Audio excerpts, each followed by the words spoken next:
So we are going live now. It always takes a moment because one screen is not quite synced with the other. So I don't quite know when we go live, but I always say welcome and welcome to our weekly Facebook Live. This week, we are going to be talking about the fire service, particularly here in East Sussex.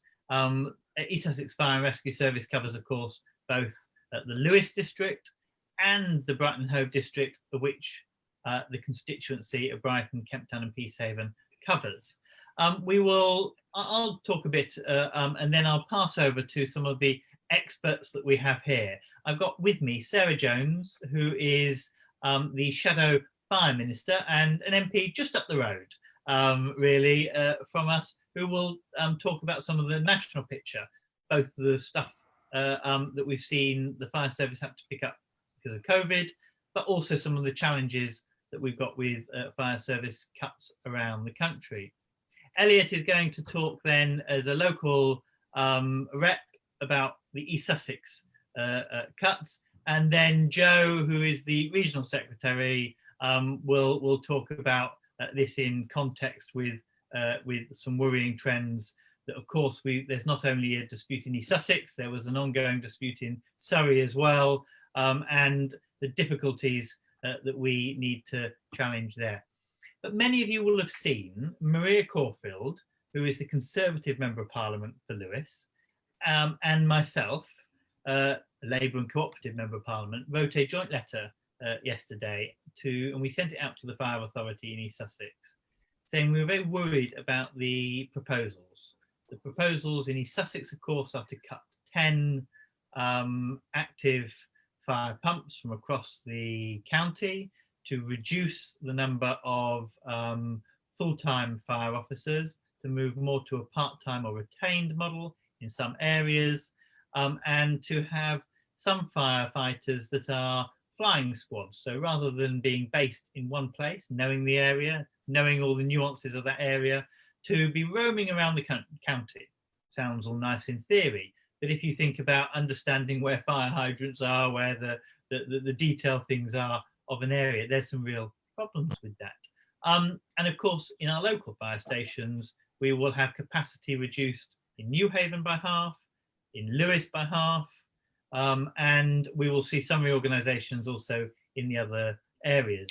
We'll talk a bit more about the local effects here, but what we all know is that the fire services across the country have taken on a huge amount of extra work because of COVID. There's been an ongoing discussion actually about fire services taking extra work on for cardiac arrests and other things, but actually COVID has really exacerbated that. Sarah, I wonder if I can come to you because you've got a bit of an overview of as our Shadow Fire Minister about what's happening across the country here. What's your perception about what's happening? Well, hello everybody. Today I think is the last time we're going to be clapping for carers on a Thursday night, as I understand it, and I'd ask everyone to think about the fire service when they're clapping tonight, because they have been going above and beyond without really the kind of asking for recognition for it at all, in terms of what they've been doing for people across the country. Whether it's stepping in to drive ambulances, whether it's the distribution of PPE, whether it's delivering food to people. They've even, I was talking to the London Fire Service a few weeks ago, and they'd even delivered a couple of babies on the way around. The fire service really has stepped in at a time of massive need and has been going above and beyond what we've asked them to do before. The sickness rates have been really low, so they've been on hand, working, putting themselves, out there to do whatever needs doing. Fantastic. I mean, I think that shows a real dedication for many firefighters who were really willing to step up during this period. But we've got an ongoing crisis with some of the funding across the service. Yeah. So I'm right. There's some local money, but there's some national money, isn't there? How does that work exactly? Do you know? Well, I mean, funding across the piece has been cut locally and nationally over the last 10 years, as we know. And the big picture in terms of the funding across the country is that we've got 11,000 fewer firefighters, which is about a 20% loss in the number of firefighters that have and people in the fire service that we had before. That's a 28% cut in real terms since 2010.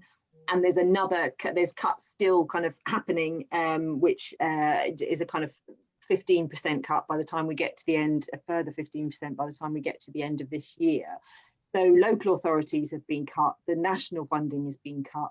But of course, the context as well is that you and I both became MPs just a few days before the Grenfell Tower fire, where we saw not just a horrific fire and the loss of so many lives, but just a visualization of the collapse in the way that we were regulating the whole way we look at our buildings. And there's a whole raft of problems that have come from that.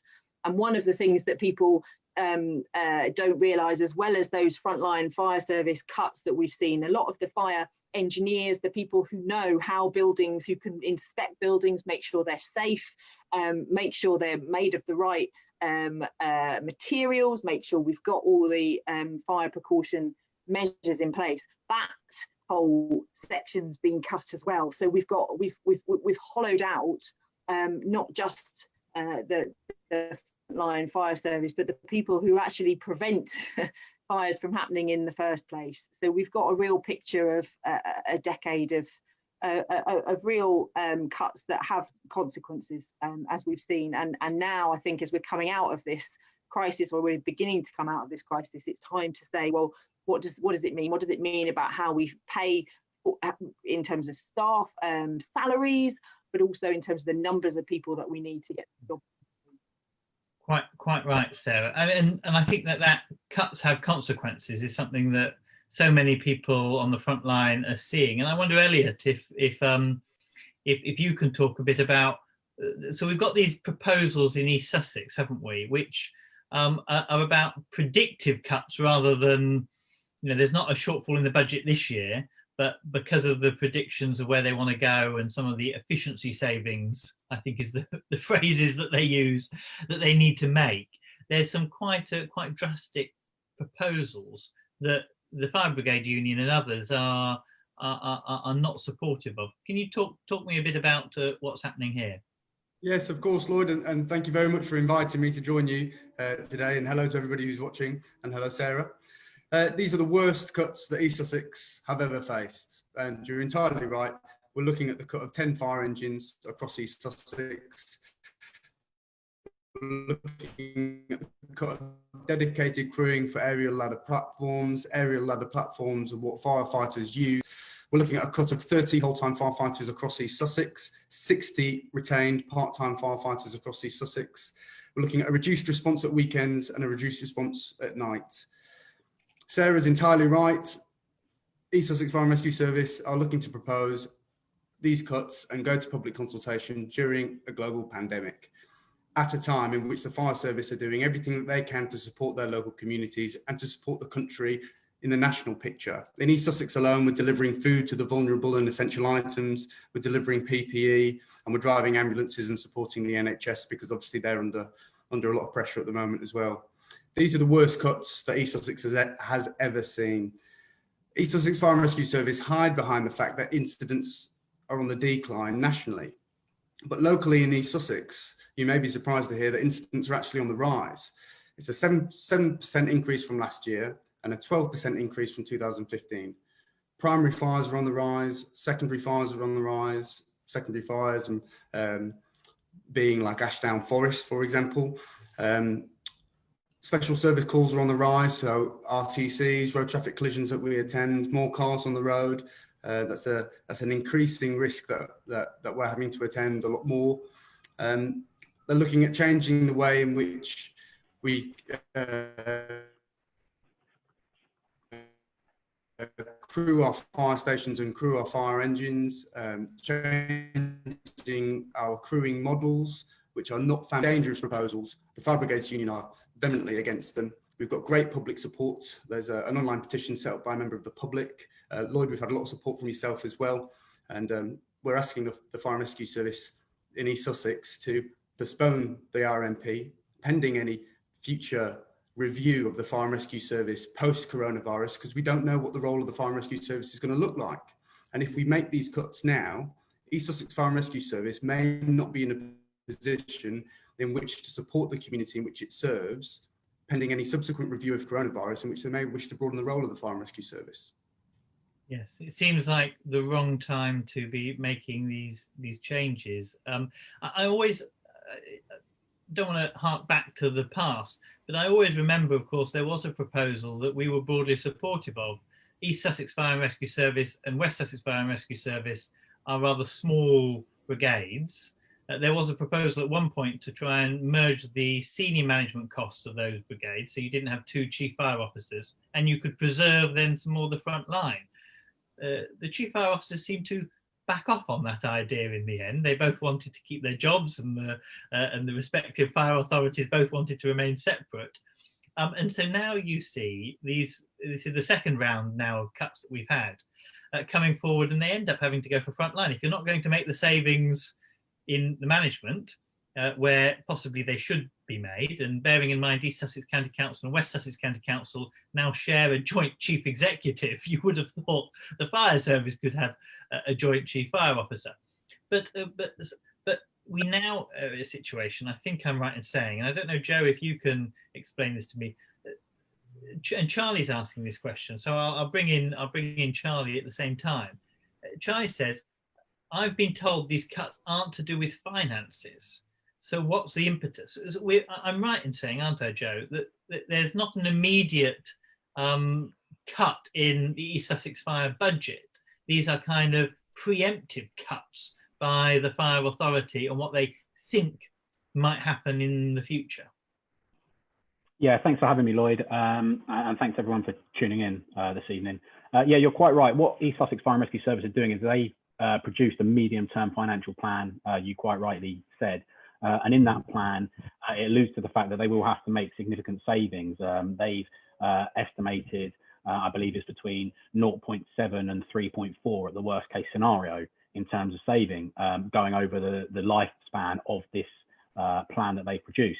And so therefore, whilst at the moment they don't know the immediate cut they're going to be need, in order to balance the budget, what they're saying is they've got to make these changes. I want to talk about a couple of things though. This notion of balancing the budget isn't what should be happening. That's not the chief fire officer's responsibility. What the chief fire officer should be doing is presenting a case based on risk and based on what the needs are of the service. It shouldn't be a financial management plan. It should be an integrated risk management plan. And that's the fundamental difference. That's what we're seeing with a lot of fire and rescue services, where there's been such a heavy burden placed upon them due to austerity measures since 2010. Chief fire officers up and down the country have felt this necessity to, at times, nod through cuts to try and balance the books on behalf of their paymasters. And unfortunately, that's not based on risk as it should be. I just want to hit on the points you said earlier about the region. Sarah was quite right. Since 2010, we've seen a cut of 11,500 firefighters. That's seen a cut of numerous fire engines, closing of fire stations, and that's had a significant impact on the way that we can respond to incidents, how we can protect life and serve our communities. You're quite right. Surrey, which is in my region, we actually just before Christmas, we did an industrial ballot and we got a resounding yes vote from our members. We were undertaking action, but when COVID hit, we felt necessary and the right thing to do to support the communities was to cease that action. Surrey, at the time, were cutting 70 firefighter posts from the service, as well as 7 fire engines at night.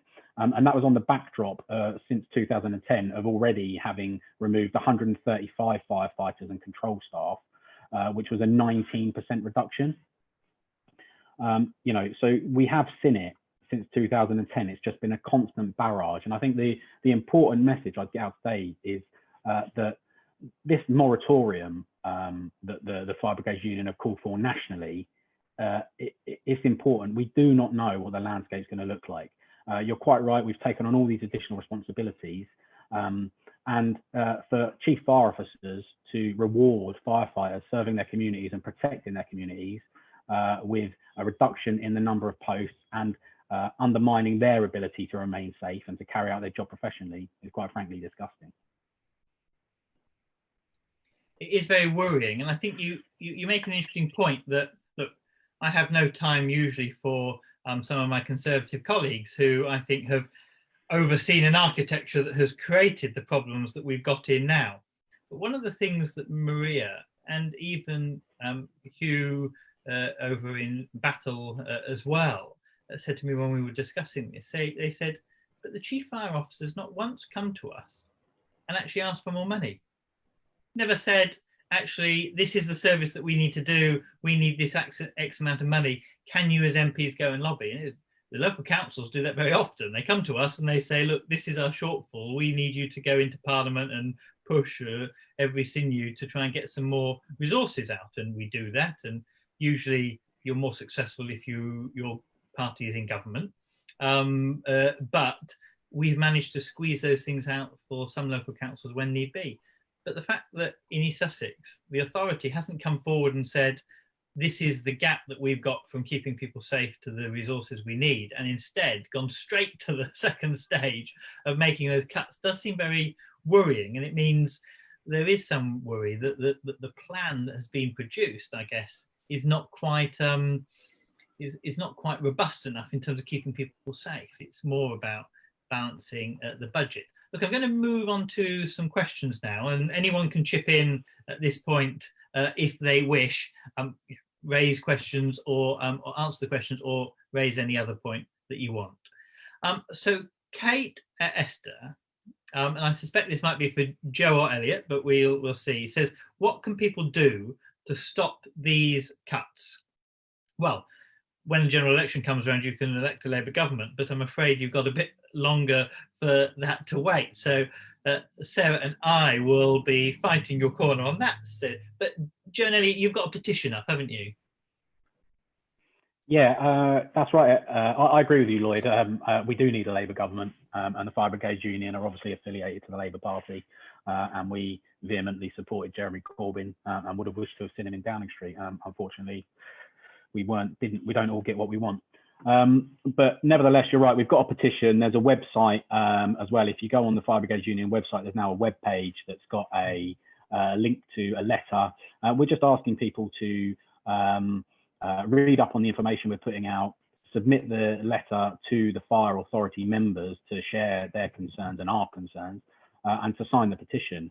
And that's really all we can do at this moment in time. Yeah. So we need, but we're not asking people necessarily to spend their time filling out the wider consultation about this, but more about spending time to write the letters of concern and to sign that petition. I think I'm right in saying at the moment. Elliot, we've got some leaflets also planned, haven't we? That I think we're going to, or Joe, Elliot looks slightly frozen on my screen. No, he's moving a little bit. We've got some leaflets planned, haven't we, that we're going to distribute out?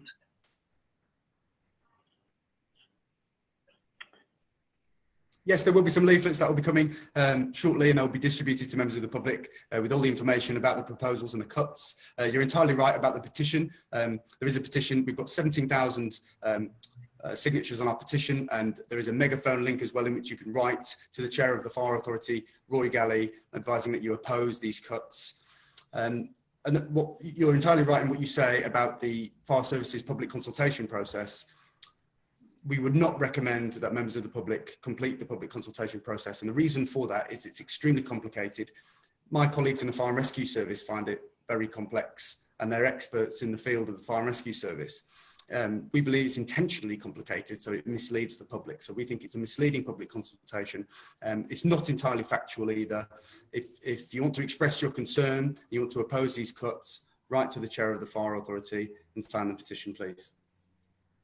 Perfect. Well, we will try and do that. So in Parliament, there's some things that we're going to be trying to do to raise generally the support of fire services across the country. There was a letter that the FBU sent, I know, to Boris Johnson the other week. Are there kind of some things that you've got planned to try and raise this issue coming up? Yeah, there's a few opportunities, I think. I mean, one of the things that we need to try and do is to rebut some of the kind of myths about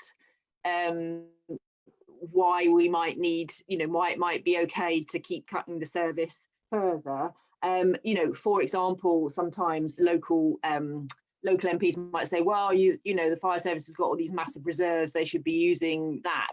But actually, one fire engine costs £250,000, am I right, to buy and to serve it? I mean, we're talking, there isn't lots of money swilling around. This is quite an expensive business. And if you look at what's happened with COVID, if you look last year, I mean, we had more wildfires last year than any time on record, I think. And there is a duty that used to be that the fire service used to have a legal obligation to plan for flooding, for the big sort of catastrophes that could happen, and that was taken away as well. And we think, actually, as I think now we're coming out of this pandemic, we should be saying, well, what is the role of the fire service in planning for this kind of activity, for wildfires, for floods? Let's make sure that they're able to plan and funded to plan for those big things that we don't see coming. And of course, there are fewer fires in some areas than there used to be. But when we do get fires, they're big. When we get big fires, you need the people to be able to do the job. It's as simple as that. Just because there are fewer of them, we've seen several major fires since Grenfell across the country that really were huge and needed a vast response, and we need to maintain that. So I think there's an opportunity as we come out of COVID to make the case for the fire service. 2,300 people have died, firefighters, I mean, the huge sacrifice that people are prepared to make as well when they take the job on, and we should honour that. There's a piece of legislation going through Parliament at the moment that's looking at called a fire safety bill, looking at some of the aspects of how we maintain safe buildings post Grenfell, and there'll be a lot of work on the back of all of the Grenfell work that's ongoing. There's several pieces of legislation where the fire service will have a role and be involved, so we need to be making the case for that. And of course, we're going to have the whole spending rounds for salaries and where they should be set, and that's going to be a very difficult situation for the government, because we have been clapping everybody on a Thursday. You can't then respond by cutting wages or cutting jobs, can you? So the government's going to have to respond to that, and we're going to have to be making the case. Thank you, Sarah. I've got here Pat says these cuts are potentially dangerous. Changes that make public safety aren't right, regardless of the budget. How can they be justified? And we were talking a bit about some of these bigger fires. Sarah, you've just mentioned it. Kind of that we've seen. I'm right in thinking, Elliot, that at the moment we have full-time, you mentioned this earlier, full-time cover for the high-rise platform vehicles. I forget the technical term, I'm not a technician in this area, but, kind of the big ladders that go up big buildings, kind of in layman's terms. We have a full cover for them in Hastings, in Eastbourne, in Brighton at the moment. And the model is that we're going to change to only have full cover in Brighton. The other two will be supplementarily covered. So people will have to, a crew that's covering a normal truck will have to cover the platform as well. So they'll have to decide which one to use, and you can't use both at the same time effectively. But it's over an hour's drive from, say, Brighton to Hastings or other parts of the county. You must be very worried that some of these bigger fires will not get the number of firefighters that need to get there in time. If you have a high rise, what's the kind of number of trucks that need to get there in a certain amount of time?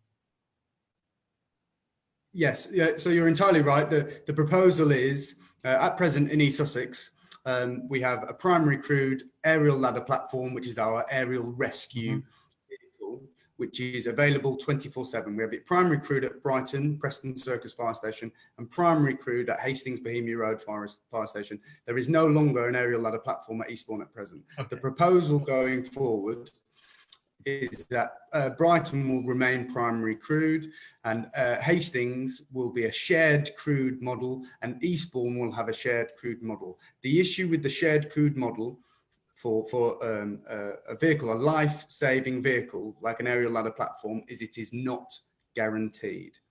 So the issue there, and we talk about serious fires that we've had nationally. We've had some very serious fires in East Sussex recently. We had the George Hotel fire in Rye. We had the Claremont Hotel fire in Eastbourne. We had the Pankhurst fire in Brighton. All these incidents required aerial ladder platforms, sometimes 2 or 3 aerial ladder platforms. If we had an incident like that again in Rye, in the east of East Sussex, there's no guarantee that an aerial ladder platform will be available to fight a fire. If we have a fire in a high-rise property in the east of East Sussex or central East Sussex, there is no guarantee to the members of the public that there will be an aerial ladder platform that will be immediately available to come to their rescue. And in the fallout of Grenfell Tower, the worst modern disaster, we should be looking to invest in our aerial rescue capability, not cutting it. And East Sussex are proposing to cut it. One of the things East Sussex say is they could draw on neighbouring authorities, kind of Kent will come to the rescue, Surrey will come to the rescue, West Sussex will come to the rescue. But Joe, that must be, if everyone is assuming that every other authority will come to the rescue and making cuts accordingly, that must be a kind of a game that doesn't work in the end, because nobody has prepared for their own need. Are we seeing these kind of cuts elsewhere and everyone's just assuming that another authority is going to help out? Yeah, essentially that is what's happened in the past. I mean, let's take West Sussex, for example. If the Chief Fire Officer in East Sussex is expecting West Sussex to come over the border to assist, that's highly unlikely given they've got no primary crewed Alps in West Sussex. So they have 2 aerial ladder platforms, but none of them are primary crewed. They got decimated in the cuts that West Sussex faced. It was interesting you raised a point earlier about this talk of a merger between the two to make a combined fire authority. That wasn't necessarily something that the union opposed. We wanted to see the terms behind it. We didn't get much detail at the time. There seemed to be if I'm honest, it was the whims of the county council. They wanted to be protectionist, and as a result, you're quite right, that's caused problems. I think that broadly across our region, what you've seen is nobody escaped the cuts, the swathing cuts since 2010, and as a result, that has seen an inability to work cross border at times. There's no 2 ways about it. I think interestingly on the East Sussex scenario, is you're quite right, is that in terms of the shared crew model, I think an important point to note is that it's the people at those stations that are trained on both the frontline appliance and also the specialist capability appliance, the aerial ladder platform. So essentially what you're saying is we're going to have to drop one of those appliances. So you either send out the frontline appliance, which has got the capability to put breathing apparatus on, to effect the rescue, to get into the building, or if it's deemed that the aerial ladder is required, what you're doing is you're dropping that pump that could be an immediate life-saving. So whatever way you look at it, they are dropping a life-saving appliance, which, yeah, quite rightly, as Elliot says, on the back of Grenfell, I'm not sure how anybody could be suggesting or proposing it. And I think the other thing I'd like to say is that, there's been this rhetoric from the Chief Fire Officer in East Sussex talking about having to improve protection and prevention as a result of the inspectorate report they had. And I just want to touch on that slightly. The inspectorate report didn't say that they were, needed to sacrifice operational response to improve the 2 areas they failed in.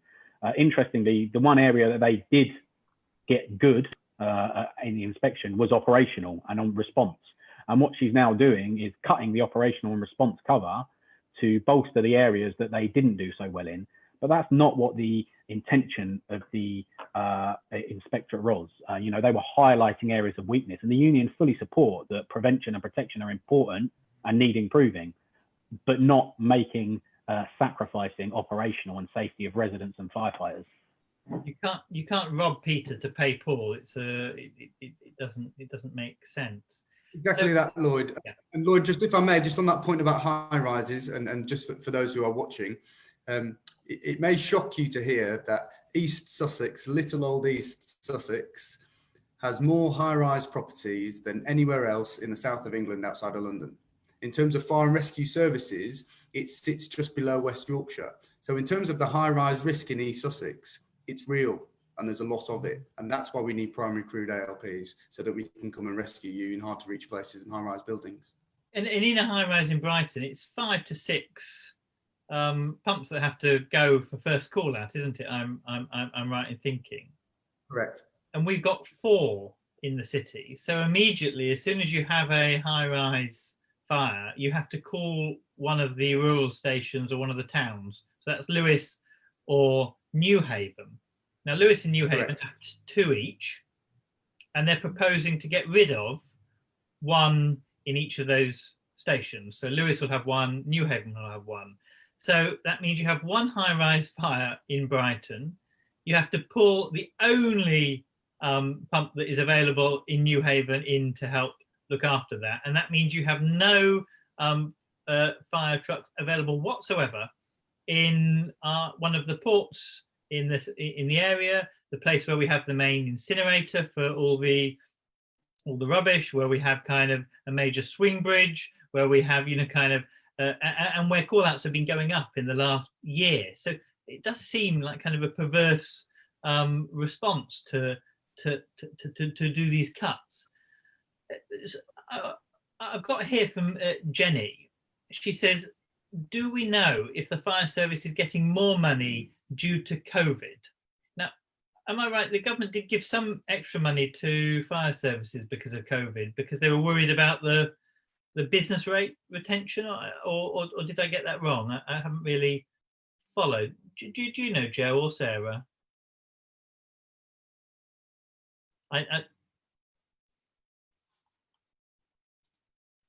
Go on, Sarah. You need to unmute yourself if you're. There we are.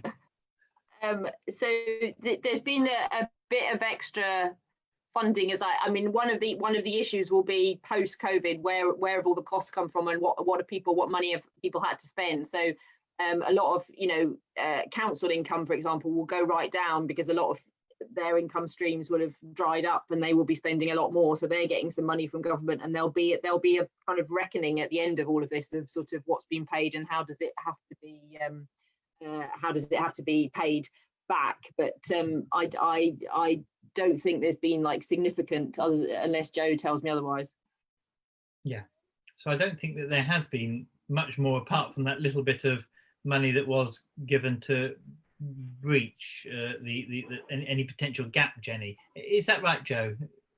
Yeah, I'm not aware of any additional funding that's been going to the frontline. The one thing that I am aware of is that there has been money provided to fire and rescue services, which we actually wrote to the Chief Fire Officer about in relation to fire protection capability.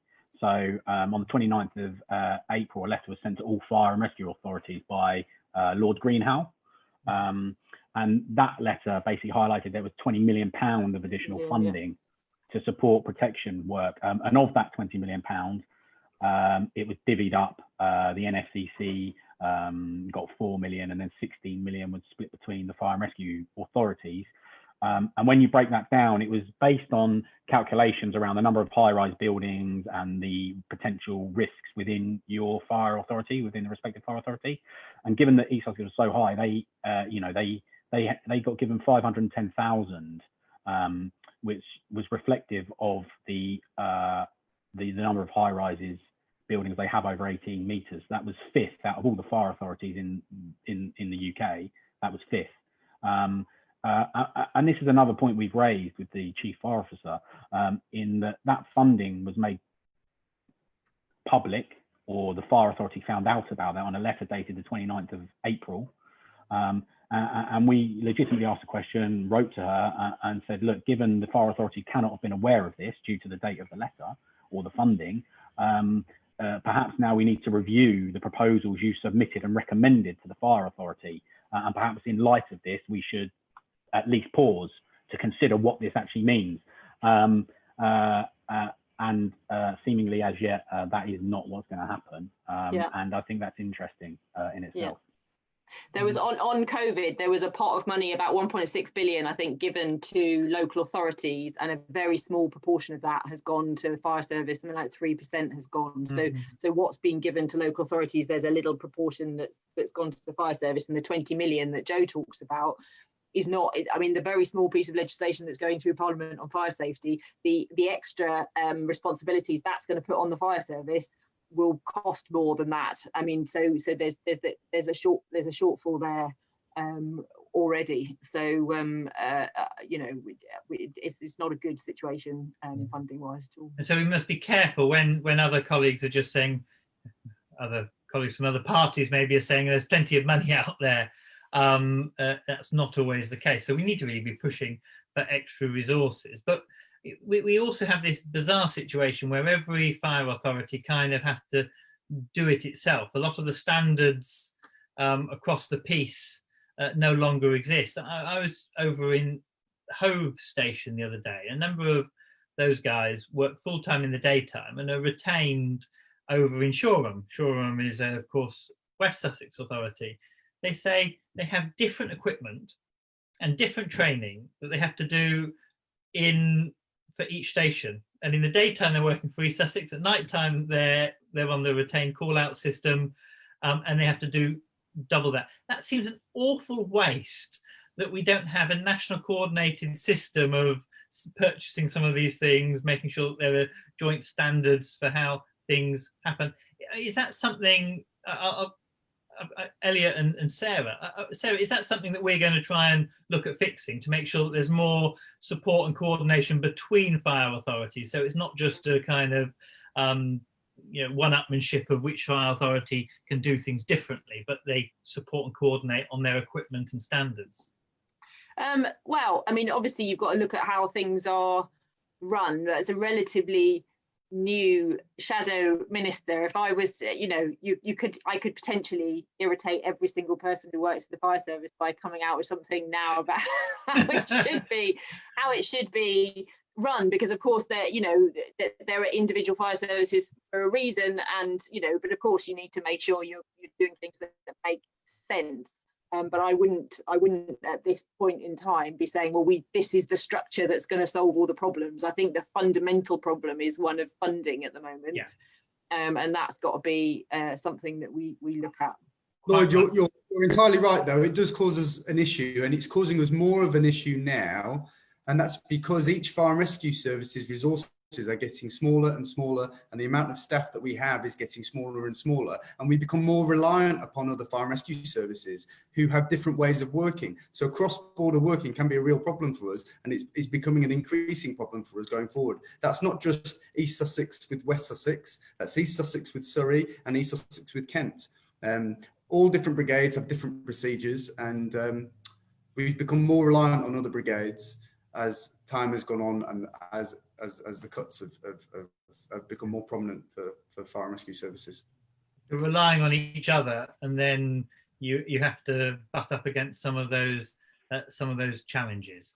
Look, I think that's almost most of the questions that we've got through that I think we need to answer today. I've got a comment from Gus, who I can see. I think that was a reference to me saying that we had got a joint letter with some of the Conservatives. Gus said, cross-party alliance, love it. I must say, actually, East Sussex, it's the Greens, Labour and Independents that are trying to stop these cuts at the moment. The Liberal Democrats voted with the Conservatives to go forward with the cuts. If the three Liberal Democrats changed their mind, it would be hung.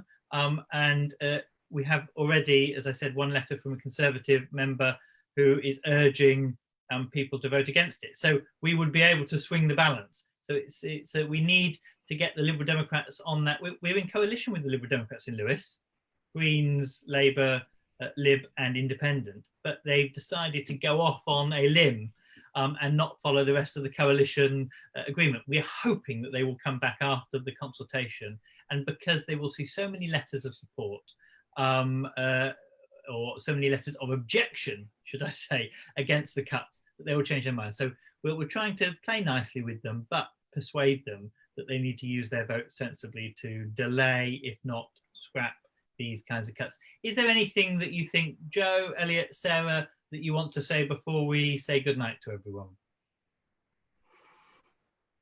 No? Fantastic. Look, the only thing that I would say is, of course, thank you very much to Sarah, who has joined us this evening.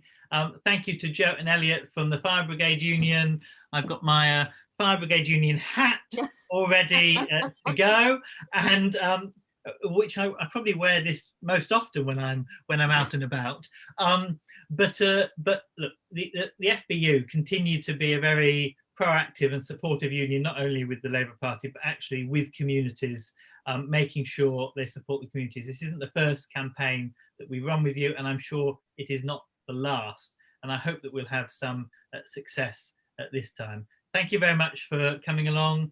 Those of you who aren't, as I always say, join a union. And those of you who are key workers, keep up the fantastic work that you're doing at the moment. We really appreciate it. Stay safe, everyone, and have a good night.